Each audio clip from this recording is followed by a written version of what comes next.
John Fenolio here in studio with details. John?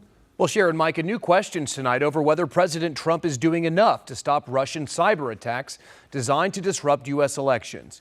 This as a number of White House staffers are stripped of their top security clearance, including the president's son-in-law, Jared Kushner. Thank you, everybody.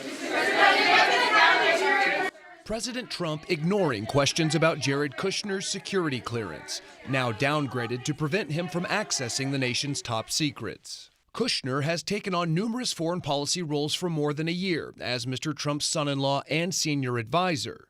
During that time, his top secret clearance was limited only to an interim basis.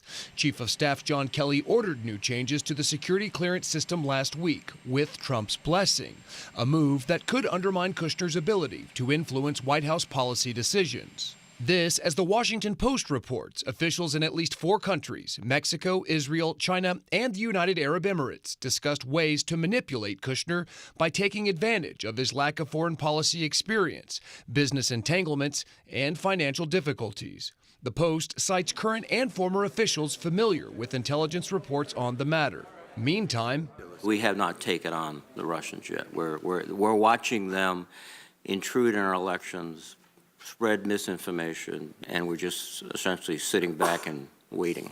It's probably fair to say that we have not opted to engage in some of the same behaviors that we are seeing. A candid admission from National Security Agency Director Mike Rogers, telling lawmakers that President Trump has not issued orders to put a stop to Russian cyber hacking aimed at interfering in U.S. elections.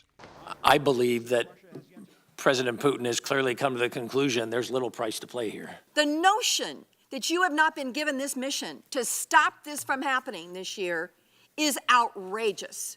The White House pushing back, blaming Mr. Trump's predecessor for its Russia woes. If you want to blame somebody on past problems, then you need to look at the Obama administration. The president is looking at all of the different causes and all of the different ways that we can prevent it. This as the president continues to insist on Twitter that all things Russia is a witch hunt.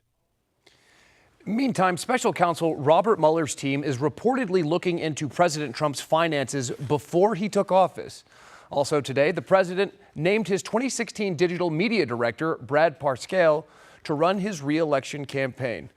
Already eyeing 2020. Sharon, Micah, back to you. All right, John, thank you. Meantime,